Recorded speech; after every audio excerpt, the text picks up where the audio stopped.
나는 제대로 믿고 있는가? 오늘 네 번째입니다. 품격 있는 언어의 삶, 이런 제목으로 말씀을 드립니다. 책에 나오는 이야기를 하나 소개하겠습니다. 책 제목이 좀 깁니다. 그렇게 물어보면 원하는 답을 들을 수 없습니다. 이것이 책 제목입니다. 이 책의 저자의 경험을 하나 소개하겠습니다.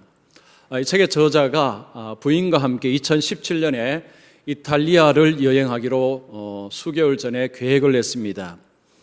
이탈리아에 한 달 정도를 머물면서 호텔 한 곳에 예약을 했습니다.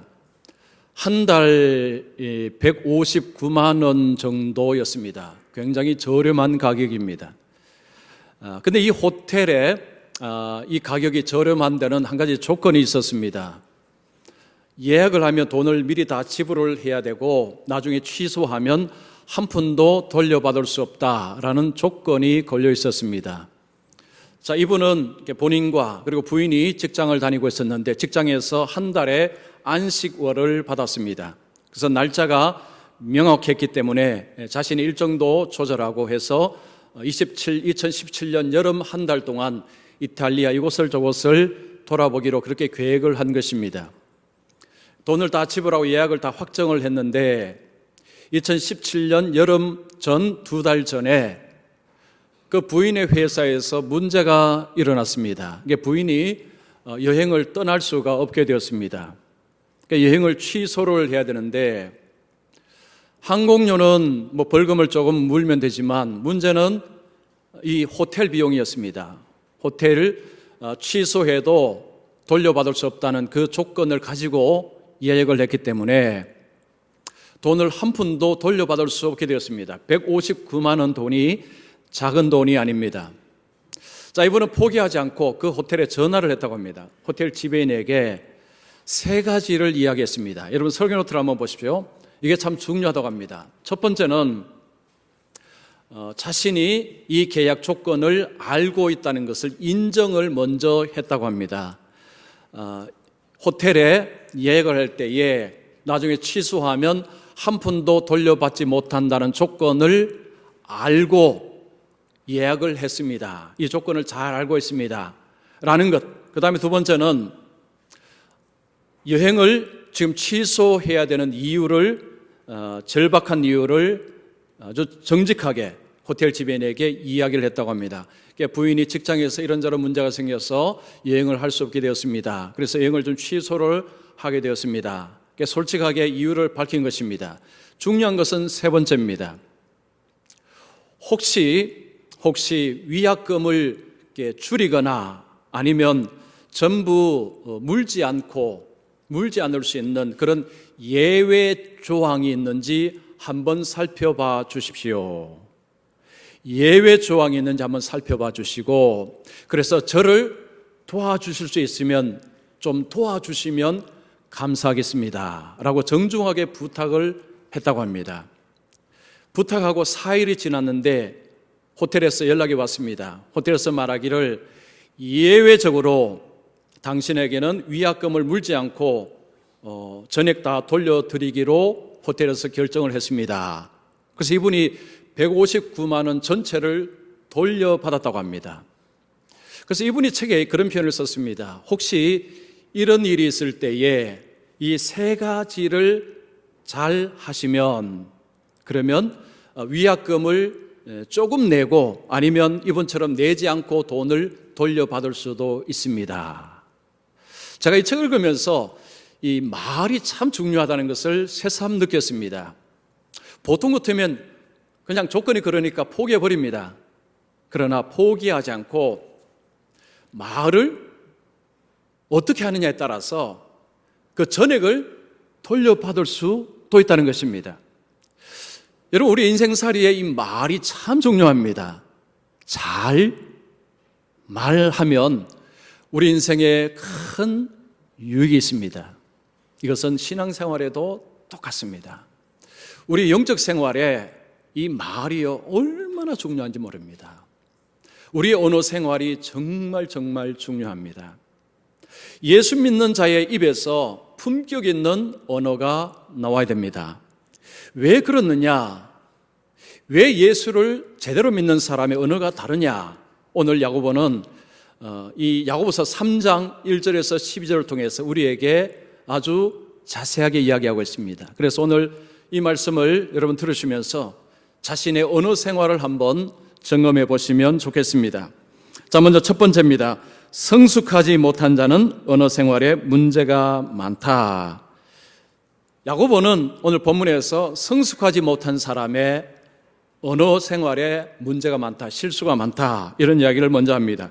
2절 보시면 만일 말에 실수가 없는 자라면 곧 온전한 사람이라 능히 온몸도 굴레 씌우리라. 여기서 온전한 사람이라는 것은 성숙한 사람을 말하는 것입니다. 성령에서 성숙의 척도는 예수님입니다. 예수님을 닮아가는 것이 이제 성숙의 과정 속에 있습니다. 예수님은 언어에 실수가 없습니다. 그래서 성숙한 자는 언어에 실수가 없지만 성숙하지 못한 사람의 언어는 실수가 많다, 문제가 많다는 것을 이야기합니다. 예수를 믿는 사람은 예수님을 닮아가는 과정 속에 있다고 할 수 있습니다. 그러다 보니까 여전히 죄의 권세 속에 죄의 영향을 받고 있습니다. 그래서 말에 실수가 많다라고 이야기를 합니다. 2절 다시 보시면 우리가 다 실수가 많으니, 야고보는 자신을 포함해서 그 교회 공동체 사람들에게 우리가 다 실수가 많다. 왜냐하면 이 죄의 영향과 죄의 권세 속에 있기 때문에 늘 삶이 하나님의 뜻을 거스르는데 특별히 혀가, 언어가 가장 빨리, 가장 많이 하나님의 뜻을 거스르기 때문에 그래서 실수가 많다라고 이야기를 합니다. 야고보는 우리가 실수가 많은데 특별히 실수가 많은 자들이 있다. 누구냐면 선생이라고 이야기합니다. 자, 1절에 보시면 내 형제들아 너희는 선생된 우리가 더 큰 심판을 받을 줄 알고 선생이 많이 되지 말라. 야고보는 선생 되지 말라. 이 선생은 교회에서 가르치는 직분을 가진 사람입니다. 오늘날로 말하면 목회자가 직접적으로 적용이 될 수 있을 것입니다. 교회에서 선생이 되어서 남을 가르칠 때에 실수가 많을 수 있다. 그 이야기를 지금 하고 있습니다. 야고보가 이런 이야기를 하는 것은 그 당시에 그 공동체 속에 남을 가르치는 자리에 올랐으면서 자질과 소양이 부족해서 실수가 많은 사람들이 있었던 것 같습니다. 그래서 그들을 향해서, 그리고 성도들을 향해서 선생 되는 것 너무 좋아하지 말아라. 그리고 그 당시에 사람들이 선생 되는 것을 무척 좋아했다고 합니다. 남을 가르치는 자리에 다들 서고 싶어 했다고 합니다. 지원자가 많았다는 거죠. 그런데 야고보는 너무 좋아하지 말아라. 그 자리에 올라서는 순간 말의 실수가 많을 수 있다는 것입니다. 자, 말의 실수가 많은 것이 뭐가 문제가 됩니까? 선생되지 말라.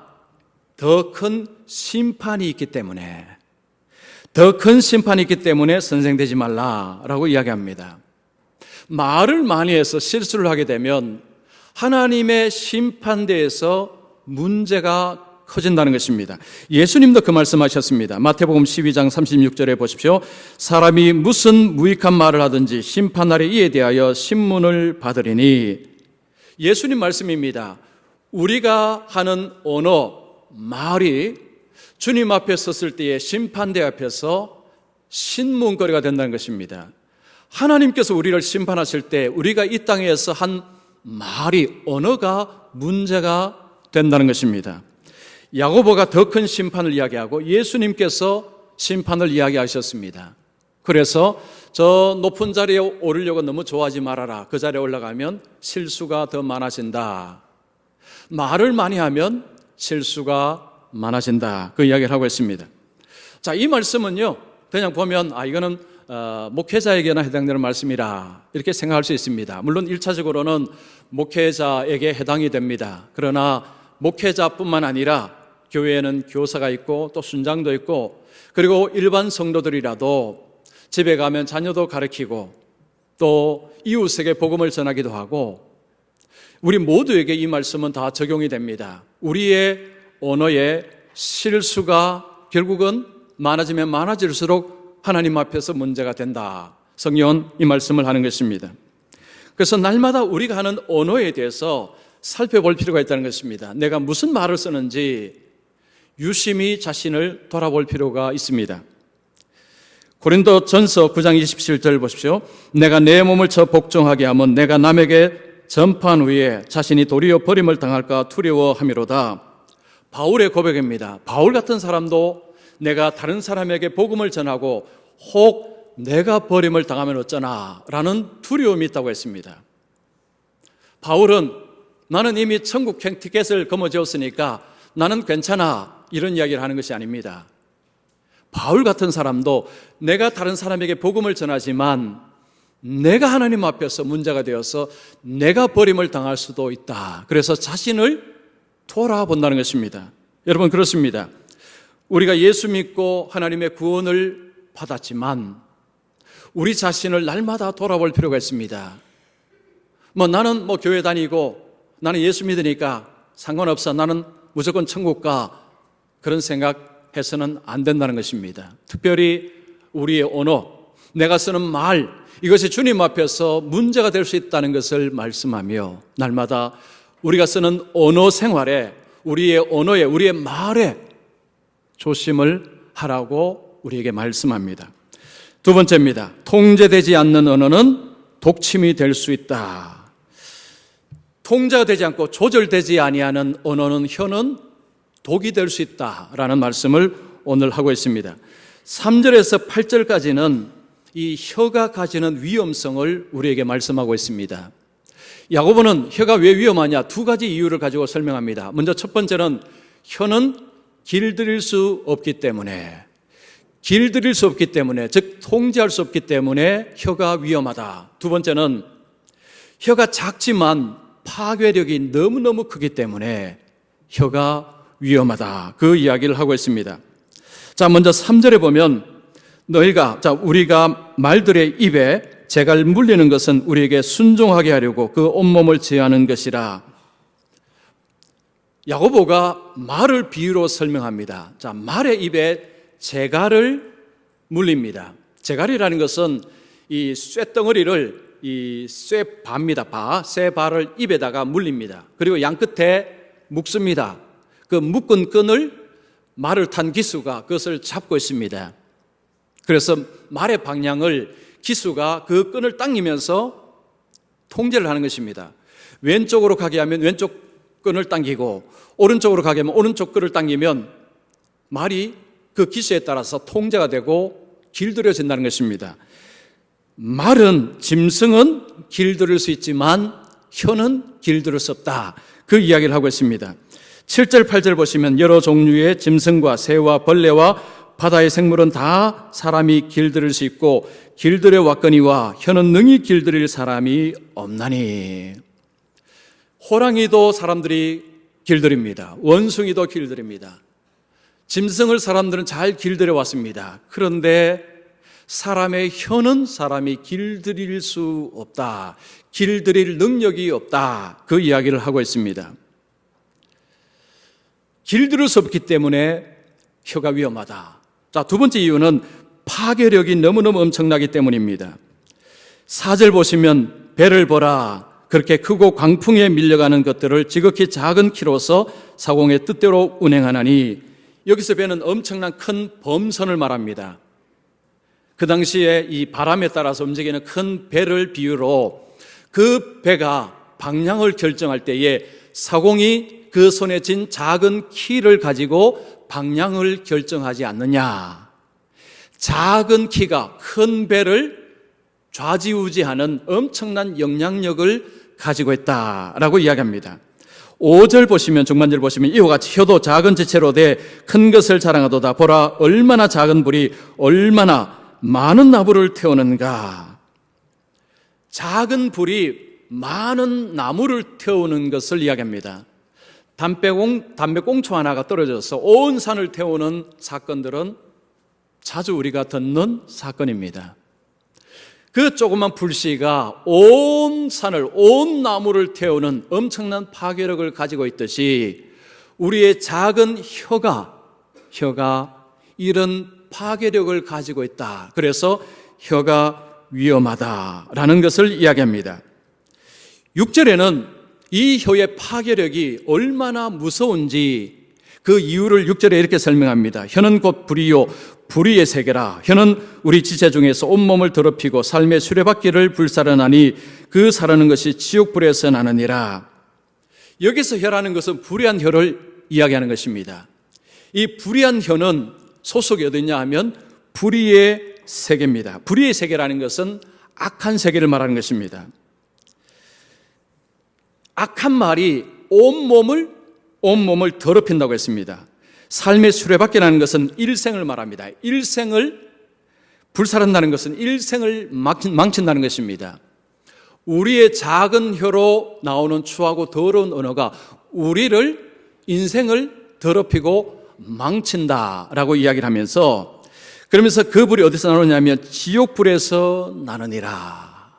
지옥불에서 난다고 했습니다. 이걸 좀 쉽게 제가 설명해 드리면 우리의 혀는요 수도꼭지를 생각하시면 됩니다. 그리고 우리의 마음을 저수지로 생각하시면 됩니다. 저수지에 물이 있으면 그 물이 이제 수도꼭지를 통해서 콸콸콸 솟아납니다. 똑같다는 것입니다. 자, 우리의 마음에 들어있는 것이 수도꼭지인 입을 통해서 혀를 통해서 나오는 것입니다. 지금 야고보는 지옥불에서 마음이 지옥일 때에 지옥의 언어가 나온다는 것입니다. 지옥 언어가 나온다는 것입니다. 예수님께서도 이런 말씀하셨습니다. 마태복음 15장 18절 보십시오. 입에서 나오는 것들은 마음에서 나오노니 이것이야말로 사람을 더럽게 하느니라. 예수님이 말씀하기에 우리의 인생을 더럽히는 것은 우리 속에서 나온다는 것입니다. 우리의 마음에 있는 더러운 것이 입으로 나와서 우리를 더럽히고 우리 인생을 망친다는 것을 예수님이 말씀합니다. 지금 야고보와 예수님은 동일한 것을 말하는 것입니다.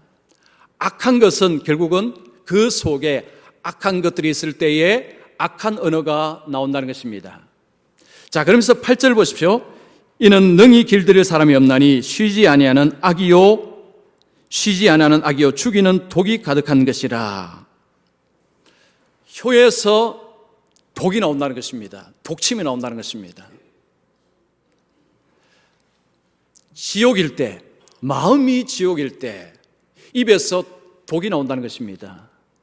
지금 야고보는 우리의 마음에서 우리의 마음이 지옥이면 여기서 지옥의 언어, 독침이 나온다고 이야기합니다. 사람에게 돌아가라라는 책에 보니까 책의 저자가 이 한솔 교육 직원들에게 두 그룹으로 나눠서 어떤 이 조사를 한 것이 있었습니다. 그 300명 직원을 두 그룹으로 나누었습니다. A그룹, B그룹 나누었습니다. A그룹 직원들에게는 이렇게 물었습니다. 다른 사람이 여러분을 중상 비방을 한다는 것을 들었을 때 당신은 어떠하셨습니까? 다른 사람이 여러분을 중상하는 것을 여러분이 들었을 때 여러분은 어떤 기분이었습니까? 단어로 적어 보십시오. 그리고 B그룹에는 여러분이 다른 사람을 중상하고 비방할 때 여러분은 어떤 기분이었는지 단어로 한번 적어 보십시오 라고 물었습니다. 재미있는 결과가 나타났습니다. A그룹, 여러분을 비방하는 이야기를 들었을 때 여러분은 어떤 감정이 들었습니까? 분노, 복수, 고통, 저주, 이런 감정이 들었답니다. 그러면 여러분이 다른 사람을 비방할 때 여러분의 감정은 어땠습니까? 재미있습니다. 어떤 단어가 나타났을까요? 재미, 의리, 관심, 장난. 다시 말씀드릴까요? 의리, 재미, 관심, 장난. 다른 사람이 자신을 비방할 때는요, 분노, 복수, 저주, 이런 감정들이 막 이렇게 났는데, 막상 내가 다른 사람을 중상할 때는, 뭐 재밌잖아. 장난이야. 이 관심이야. 요즘 신문에 자주 등장하는 단어가 있죠. 내로남불, 이중잣대. 우리가요, 이 중상 언어에 대해서 이중잣대를 가지고 있습니다. 남이 나를 비방하면요, 속이 부글부글 끓습니다. 가만 안 둔다는 거죠. 그러나 우리가 남을 비방할 때는 재밌잖아, 이게 관심이야, 이런 식으로 완전히 다른 사람이 된다는 것입니다. 우리가 다른 사람을 험담할 때에 어떤 경우는요, 험담인 줄 모르고 하는 경우가 있습니다. 그냥 험담이 아니다라고 하면서 험담하는 수가 있습니다. 본인이 험담이라고 생각하지 않습니다. 내가 하는 말이 험담인지 아닌지 어떻게 구별할 수 있을까요? 쉬운 방법을 알려드리겠습니다. A라는 사람에 대해서 내가 B라는 사람에게 이야기를 한다고 생각하십시오. B라는 사람에게 A에 대해서 이야기를 할 때에 이 말이 험담이냐 아니냐는 A라는 사람을 앞에 세워놓고도 이야기할 수 있으면 험담이 아닙니다. 예를 들면 어떤 집사님이 이야기를 합니다. 그 집사님의 아들이 시험에 합격했대. 이것은 그 집사님 앞에서도 능히 할 수 있는 말입니다. 그런데 이런 말, 그 집사님의 아들이 또 떨어졌대. 여러분, 이 표현은 그 집사님 앞에 세워놓고 할 수 있습니까, 없습니까? 할 수 있어요, 없어요? 못합니다. 이게 험담이랍니다. 그러니까 험담의 기준은요, 내가 말하는 그 상대가 앞에 있을 때 할 수 있느냐 할 수 없느냐 아주 쉽게 구별할 수 있다고 합니다. 우리가 쓰는 언어는요, 우리는 아주 생각 없이 그냥 툭툭툭 말할 수 있습니다. 우리 모두는 다 이런 경험이 있습니다. 그런데 어떤 언어는 상대방에게 독침이 되어서 그 사람이 밤잠을 자지 못하게 만들 수 있는 고통을 주기도 합니다. 여러분도 아마 어떤 사람의 말 때문에 밤잠 못하고 끙끙 앓은 경험이 다 있을 것입니다. 저도 있습니다. 우리 모두는 이런 경험이 다 있습니다. 지금 오늘 말씀에 독이다라는 표현, 독침이라는 표현이 실감이 납니다. 우리가 하는 언어가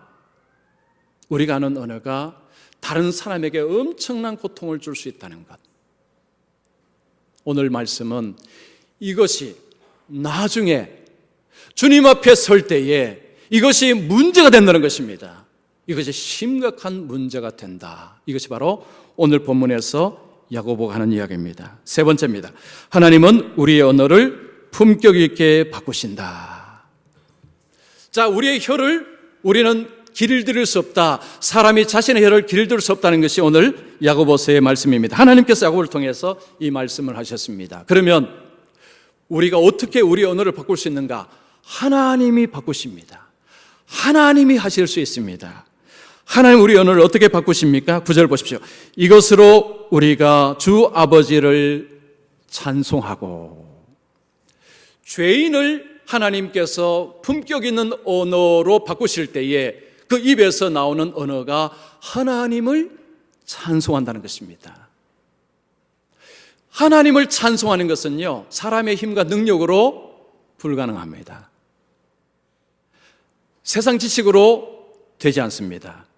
하나님께서 은혜를 주셔야지, 하나님께서 역사하셔야지 하나님을 찬송할 수 있습니다. 자, 그런데 하나님을 찬송하는 우리 입에서 동시에 다른 사람을 저주하는 언어도 나온다고 이야기합니다. 9절 10절 다시 보시면 이것으로 우리가 주 아버지를 찬송하고 또 이것으로 하나님의 형상대로 지음을 받은 사람을 저주하나니 한 입에서 찬송과 저주가 나오는도다.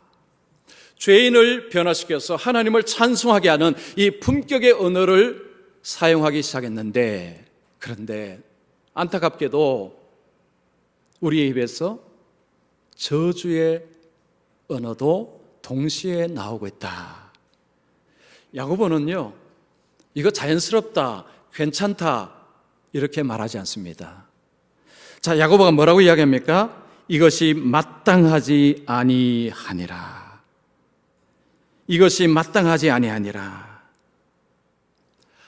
하나님의 사람들이 하나님을 찬송하고 형제를 저주하는 그 두 가지 언어가 동시에 있다는 것은 말이 안 된다는 것입니다. 이것은 합당하지 않다는 것입니다. 용납될 수가 없다는 식으로 이야기를 하는 것입니다. 11절 12절 한번 보시면 샘이 한 구멍으로 어찌 단물과 쓴물을 내겠느냐. 여러분, 샘에서 단물 쓴물 동시에 나오는 거 보셨습니까? 이런 일은 없다는 이야기입니다. 그리고 12절 보시면 내 형제들 어찌 무화과나무가 감람 열매를 포도나무가 무화과를 맺겠느냐. 사과나무에 배가 열리는 거 보셨습니까? 이런 일은 일어나지 않는다는 것입니다. 야고보는 한 샘에서 쓴물과 단물이 나오지 않고 사과나무에 배 열매가 맺히지 않듯이 하나님을 찬송하고 동시에 형제를 제주하는 이 두 가지 언어가 나올 수가 없다. 왜 이런 이야기를 할까요? 그 당시에 성도들이 두 가지를 동시에 했기 때문입니다. 이 두 가지를 동시에 사용했다는 것입니다. 하나님을 찬송하고 주일날 하나님을 찬송하고 그리고 평일날은 형제를 저주하고 두 가지 언어를 똑같은 입에서 동시에 사용했기 때문에 그래서 야고보가 이것을 이야기하며 그리고 이것은 합당하지 않다. 그런데 합당하지 않을 정도가 아니라 이것은 굉장히 위험하다고 이야기합니다. 마태복음 5장 22절 보십시오. 형제를 대하여 라가라 하는 자는 공의에 잡혀가게 되고 미련한 놈이라 하는 자는 지옥불에 들어가게 되리라. 즉 형제를 저주하는 자는 지옥에 들어간다는 것입니다. 주님이 말씀하신 것입니다. 형제를 대하여서 저주를 하게 되면 그 저주하는 자의 죄가 지옥 들어갈 죄라는 것입니다. 여러분, 이 말씀이 우리를 뜨끔하게 합니다. 우리가 쓰는 언어가 문제가 되어서 하나님 앞에 심판을 받으면서 이것이 우리를 지옥 가게 하는 원인이 될 수 있다라고 이야기합니다. 자, 그러면 형제를 저주하는 것이 왜 문제가 되느냐? 자, 오늘 말씀에 뭐라고 합니까? 형제가 누굽니까? 하나님의 형상대로 지음을 받은 사람이라고 이야기합니다. 사람은 하나님의 형상을 입었습니다. 하나님을 닮아 있습니다. 그 하나님의 성품을 가지고 있는 그 사람을 저주하는 것은 곧 그 사람을 만드신 그 안에 계신 하나님을 저주하는 것이 되어버리기 때문에,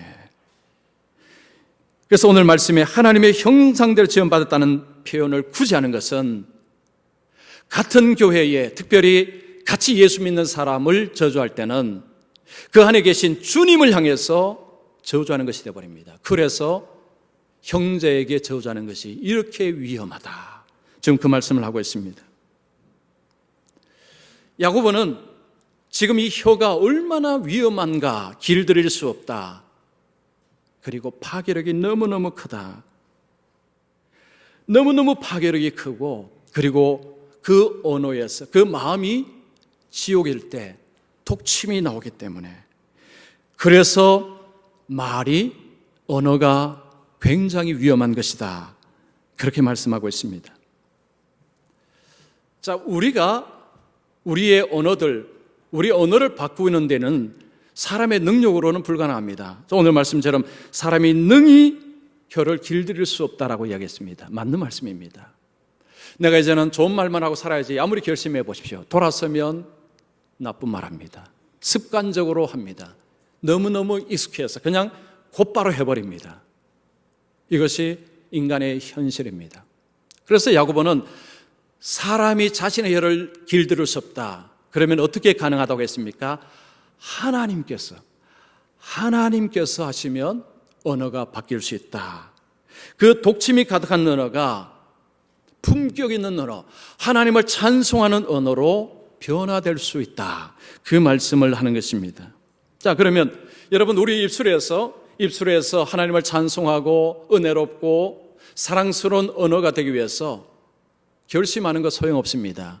자, 뭐가 중요하겠습니까? 마음. 우리의 마음이 뭐가 되어야 됩니까? 천국에 되어야 됩니다. 누가복음 17장 21절 보십시오. 하나님의 나라는 너희 안에 있느니라. 자, 예수님께서 하나님 나라가 어디 있는가를 말씀하실 때 장소를 어디라고 했습니까? 우리의 마음에 하나님 나라가 있다는 것입니다. 예수를 믿는 자의 마음에 하나님의 나라가 임한다는 것입니다. 하나님 나라의 평강이 임한다는 것입니다. 하나님 나라의 기쁨이 임한다는 것입니다. 그럴 때에 어떤 일이 벌어지느냐? 에베소서 5장 18절 19절 보십시오. 오직 성령으로 충만함을 받으라. 시와 찬송과 신령한 노래들로 서로 화답하며 너희 마음으로 주께 노래하며 찬송하며. 오직 성령의 충만함은 우리의 마음이 하나님 나라가 임하였을 때, 성령께서 우리의 마음을 지배하실 때 우리의 마음에는 하나님을 찬송하고 신령한 노래가 나오고 덕스러운 말이 나오고 아름다운 언어가 나온다는 것입니다.